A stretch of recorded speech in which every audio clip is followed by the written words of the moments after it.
You are singing two-term. William Ruto should be a two-term president. But when I asked you why, you are telling us, and you are telling me, that Kibaki was a two-term president, Uhuru was a two-term president. So we should also give William Ruto a two-term presidency. That is the only reason you are giving us. And when we go further, you are telling us that Kikuyus hate Ruto. I want to ask you a question. Did you vote for William Ruto? The same Kikuyus that you are now alleging that they hate William Ruto and they want him to go are the same people who voted for him. You want to tell me that Kikuyus never knew that William Ruto was a challenging when they were voting for him? Wewe ulipigia Raila Odinga kura. And you are now the one shouting on the social media telling us how Kikuyu wanachukia William Ruto. Are you out of your mind? Are you mad? Before you talk about Kikuyus and anybody else, let's talk about Raila. Let's talk about your Raila. Raila has been in government of Moi. He was in Uhuru's regime. He was in Kibaki's regime. And now he is in William Ruto's regime. The question I want to ask you, how is Raila being in government has changed your life? How many industries have you built in Luo Nyanza? How many? And as a community called Luos, what do you have? What are you contributing economically for the economy of the Kenya? How many industries do you have? The media stations you are listening and you are watching does not belong to you. The banks where you put your money does not belong to you. What are you producing as a country? How are you contributing to the economy of Kenya? Apart from being employed here by the same people unachukia. Radio Ramogi employed Wajaluo wangapi? That is a Kikuyu media station. Ramogi TV ni ya nani? Ni ya Kikuyu. Umeandikwa kazi huko nafanya huko. How many industries have Raila built for you in Nyanza that you can say hii ni yetu? What can you say? What can you stand and tell Kenyans that this belongs to us? Even the house you are living in belongs to Kikuyu. Wewe kama Mjaluo, as a Luo nation, what are you producing? How are you contributing economically? Sikuandikwa tu hapa kazi kwa serikali hapa. Hizi ndogodogo kama walimu nini hapa. What are you producing? How many industries do you have? You have Lake Victoria, but the processing industry is in Thika. Why is it Raila cannot empower Luos? Because he knows very well. If he empowers Luos, they will no longer be his political pawns.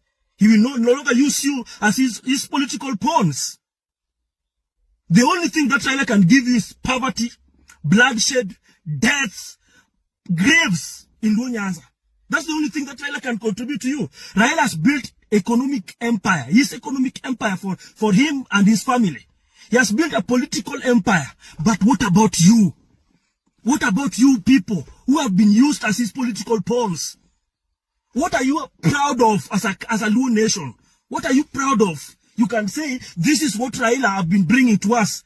Because he was in Moi's regime, this is what he brought to us. Because he was in Kibaki's regime, this is what he brought for us. He was in Uhuru's regime, this is what he brought for us. And now he's in Kibaki's regime, this is what he's bringing to us.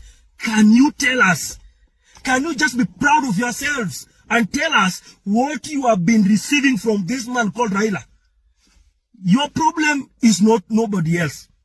All along, your problem have been Raila Amolo Odinga. And you need to know it very well. It is time that you wake up. It is time that you wake up. I want to see banks run by Luos. I want to see industries in Nyanza. If you are serious, tell William Ruto, aenda kujenge, hata tuko na so many fruits, mango, maembe iko huko mingi zaidi. Why can't you build something like Del Monte in Nyanza? Why? Raila cannot allow that to happen. When Rafael Tuju was building something like that in Nyanza, what happened? He told Luos that Kibaki gave Tuju money to come and build that industry so that Tuju could beat him in elections. And what happened? Luos walienda wakabomoa hiyo industry. Waliharibu hiyo industry kabisa. Mpaka leo haijajengwa mpaka leo. How are you going to develop without industries and job creation? How? Unatoka huko mbali unakuja Nairobi kutafuta job, unawacha freshwater lake there. Where Raila kiwa kwa serikali anazambia Ruto, make these things to be the world class, where we can process our fish and export it. But he knows, if he empowers you, you are no longer going to be his political pawns. He is no longer going to use you as his political pawns. So that's the reason why. It's very simple. Make them poor, brainwash them, make them believe that you are the only savior. Whatever you say is true. Hata kama wanakufa njaa, hata kama wanakufa kwa maandamano, but as long as you are Raila, you're okay, they are okay. At Raila kikuwa serikali, so Luos are in government. How can Luos be in government when Luos are suffering with poverty?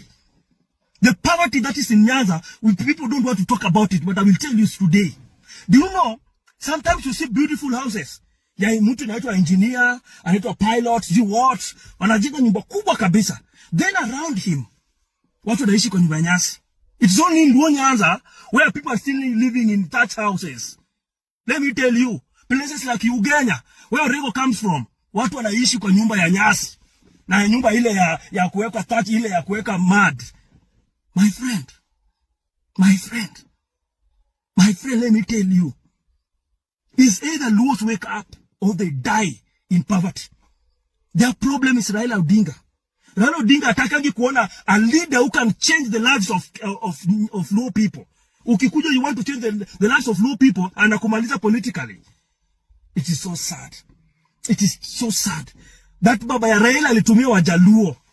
Raila pia mwenyewe anakuja anatumia baba yako, anatumia watoto wako, but you cannot think, you cannot wake up, and you don't want to wake up.